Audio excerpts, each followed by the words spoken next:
Hay guerreros que nacen para la guerra, que entrenan desde niños, que heredan ejércitos y títulos. Y luego hay otro tipo. El tipo que no debería haber sido peligroso. El esclavo que no debería haber sabido pelear. El saqueador que no debería haber conquistado.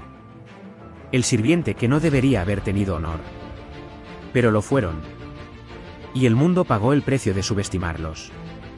Estas son 3 historias de guerreros que nadie tomó en serio. Hasta que fue demasiado tarde. La primera historia comienza en un lugar donde los hombres no eran considerados personas. Eran propiedad. Herramientas. Entretenimiento. Roma era el imperio más poderoso del mundo. Y en el corazón de Roma había un negocio que generaba fortunas. Hombres peleando hasta la muerte para diversión de los ricos. Los llamaban gladiadores.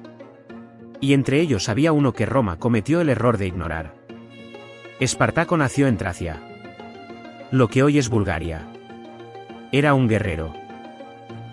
Algunos historiadores creen que fue soldado auxiliar del ejército romano antes de ser capturado y convertido en esclavo. Lo llevaron a Capua, a una escuela de gladiadores.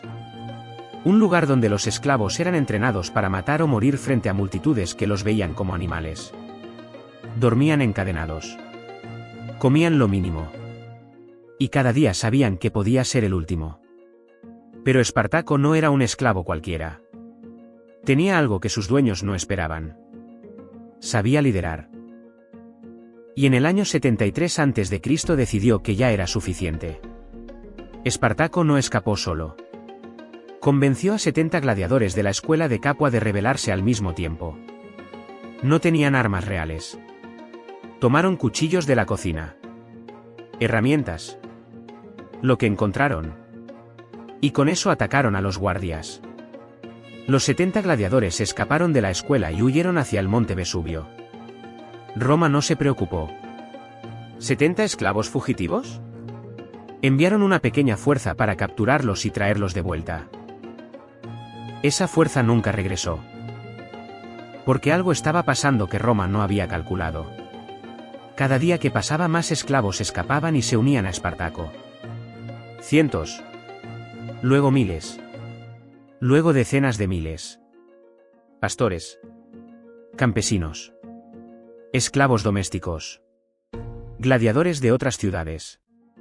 Cualquier persona que estuviera harta de vivir de rodillas. En pocos meses Espartaco no lideraba una fuga de esclavos. Lideraba un ejército. Roma dejó de reírse. Enviaron legiones. No una pequeña fuerza. Legiones completas del ejército romano. El ejército más profesional y más temido del mundo antiguo. Espartaco las derrotó. Una tras otra. Un esclavo sin entrenamiento formal como general estaba venciendo a los mejores soldados del planeta. ¿Cómo lo hacía? Espartaco conocía las tácticas romanas porque había servido con ellos. Sabía cómo pensaban. Sabía cómo formaban. Sabía dónde eran fuertes y dónde eran vulnerables. Y usó todo eso en su contra. En su punto más alto el ejército de Espartaco llegó a tener entre 70.000 y 120.000 personas. Un ejército de esclavos. Más grande que muchas legiones romanas combinadas. Roma estaba aterrorizada. Roma hizo lo que siempre hacía cuando algo la amenazaba de verdad. Mandó a su mejor general. Marco Licinio Craso. Uno de los hombres más ricos y más despiadados de Roma. Craso reunió 8 legiones. Más de 40.000 soldados profesionales. Y esta vez no subestimó a Espartaco. La batalla final ocurrió en el año 71 a.C. en el sur de Italia. Espartaco sabía que probablemente no iba a ganar. Pero no se rindió. Antes de la batalla hizo algo que los historiadores romanos registraron con asombro. Le trajeron su caballo. Lo miró. Y lo mató con su propia espada. Cuando le preguntaron por qué dijo: si ganamos tendremos muchos caballos. Si perdemos no necesitaré ninguno. Espartaco murió peleando. Su cuerpo nunca fue encontrado. Desapareció en el caos de la batalla final. Pero Roma no había terminado. Para asegurarse de que nadie volviera a desafiarlos de esa manera, crucificaron a 6.000 prisioneros a lo largo de la Vía Apia, la carretera principal que conectaba Capua con Roma. Durante kilómetros y kilómetros los viajeros que iban hacia Roma veían cruces a ambos lados del camino. Era un mensaje, no de justicia, de miedo. Pero el mensaje que Roma realmente envió no fue el que pretendía. Porque lo que el mundo recordó no fueron las cruces. Lo que el mundo recordó fue que un esclavo con cuchillos de cocina hizo temblar al imperio más poderoso de la historia antigua. Y eso Roma nunca pudo borrarlo. Espartaco peleó por su libertad con cuchillos robados de una cocina. Los siguientes guerreros pelearon por algo diferente. Por honor. Y esperaron 2 años en completo silencio antes de actuar. Japón. Año 1701. En una cultura donde el honor lo era absolutamente todo. Donde perder el honor era peor que morir. Donde los guerreros preferían quitarse la vida antes que vivir con vergüenza. En esa cultura ocurrió una de las venganzas más pacientes y más calculadas de la historia de la humanidad. El señor feudal Asano Naganori fue convocado a la corte del shogun en Edo. Para cumplir con su deber necesitaba aprender el protocolo ceremonial. El encargado de enseñarle era un oficial llamado Kira Yoshinaka. Kira era corrupto. Esperaba sobornos a cambio de sus lecciones. Asano se negó a pagarle. Kira respondió humillándolo públicamente. Lo insultó frente a toda la corte. Lo ridiculizó delante de los hombres más poderosos de Japón. Lo trató como a un ignorante. Como a alguien que no merecía estar en esa sala. Asano perdió el control. Desenvainó su espada dentro del castillo del shogun. Hirió a Kira en la cara. No lo mató. Pero lo que había hecho era imperdonable. Desenvainar un arma dentro del castillo del shogun era el crimen más grave que existía en Japón. El shogun ordenó que Asano se quitara la vida mediante seppuku. El ritual de suicidio samurái. Asano obedeció. Murió ese mismo día. Sus tierras fueron confiscadas. Su familia fue deshonrada. Y sus samuráis perdieron a su señor. Se convirtieron en ronin. Samuráis sin amo. La clase más baja y despreciada del mundo guerrero japonés. Quedaron 47. 47 samuráis que habían servido a Asano. Y todos querían venganza. Pero no eran estúpidos. Sabían que Kira los estaba esperando. Sabían que Kira había contratado guardias.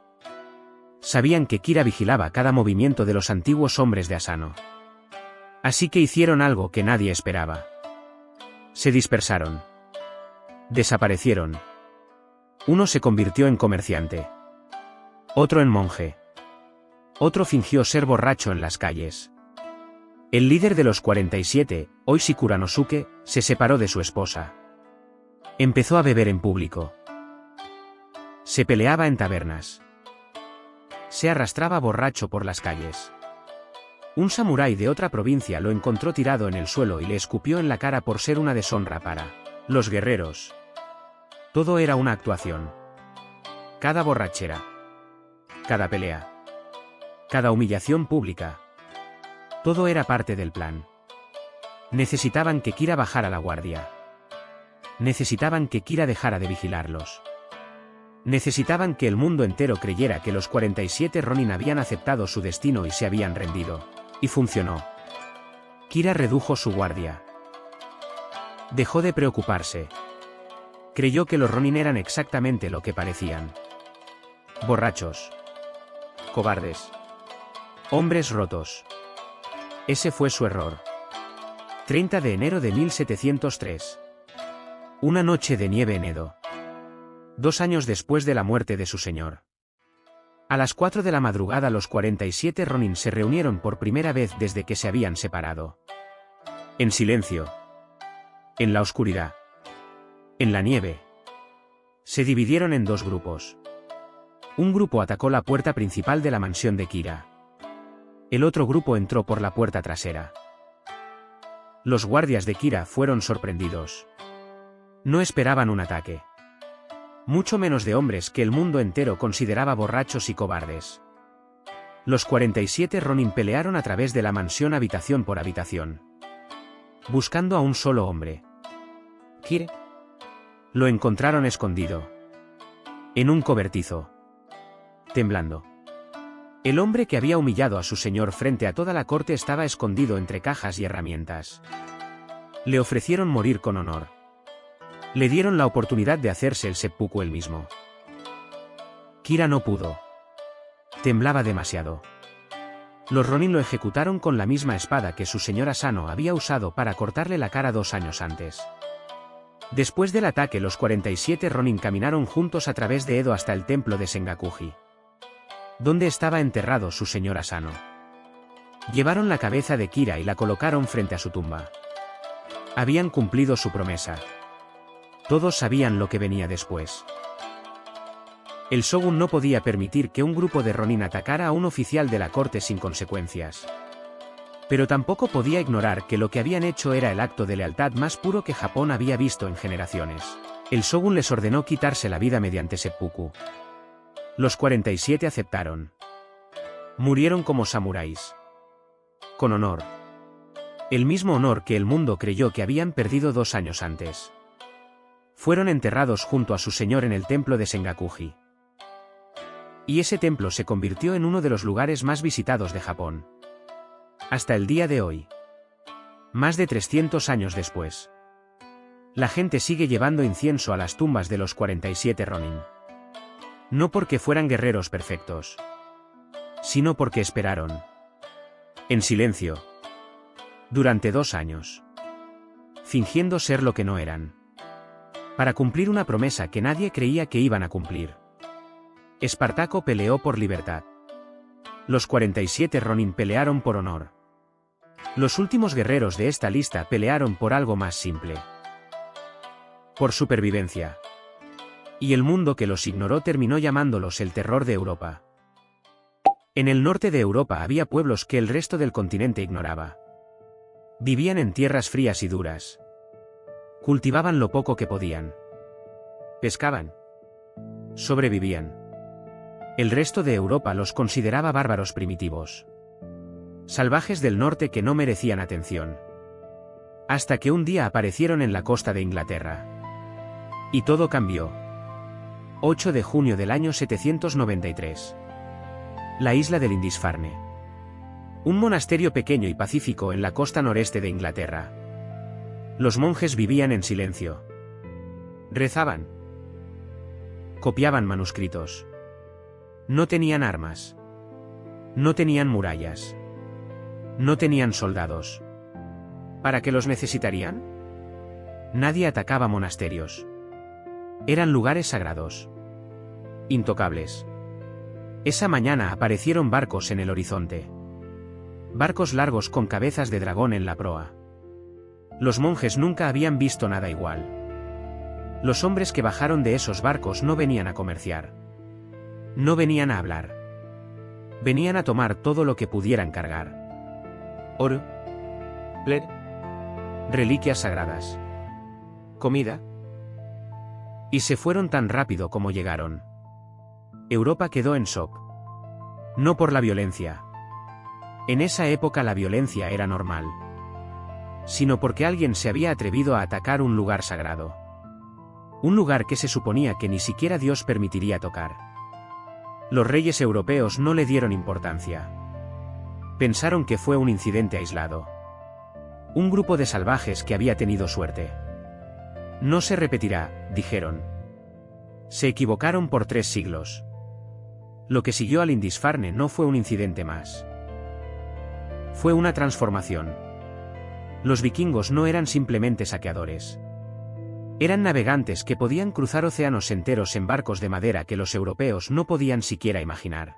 Mientras los barcos europeos navegaban pegados a la costa por miedo al mar abierto, los vikingos cruzaban el Atlántico Norte. Y empezaron a aparecer en todas partes. Inglaterra. Francia. España. El Mediterráneo. Sicilia. El norte de África. Rusia. Constantinopla. Incluso llegaron a América del Norte. 500 años antes que Colón.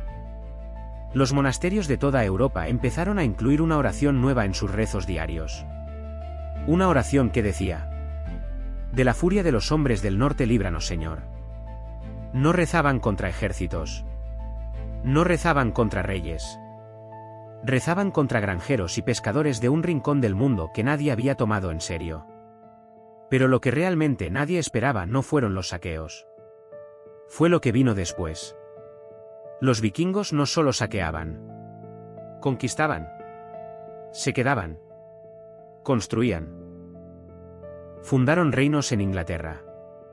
Fundaron Normandía en Francia. Fundaron el primer estado ruso en lo que hoy es Ucrania. Fundaron asentamientos en Islandia y en Groenlandia. Los salvajes del norte que Europa había ignorado durante siglos terminaron gobernando pedazos enormes de esa misma Europa. Y lo más increíble de todo: un descendiente de vikingos que se había asentado en Normandía cruzó el Canal de la Mancha en 1066 y conquistó Inglaterra entera. Guillermo el Conquistador. Un vikingo de tercera generación se convirtió en rey de Inglaterra. Los granjeros y pescadores que nadie tomó en serio terminaron sentados en los tronos de los reyes que los habían ignorado. 3 tipos de guerreros. Un esclavo que escapó con cuchillos de cocina y formó un ejército que hizo temblar a Roma. 47 samuráis que fingieron ser borrachos durante 2 años para cumplir una promesa que nadie creía que iban a cumplir. Y granjeros del norte de Europa que el mundo ignoró durante siglos hasta que aparecieron en todas las costas y se sentaron en los tronos de sus enemigos. La historia tiene una lección que se repite una y otra vez. No subestimes a nadie. No al esclavo encadenado. No al guerrero deshonrado. No al granjero que vive en el rincón más frío del mundo. Porque las personas más peligrosas de la historia nunca fueron las que parecían peligrosas. Fueron las que nadie vio venir. Gracias por ver Historia Implacable.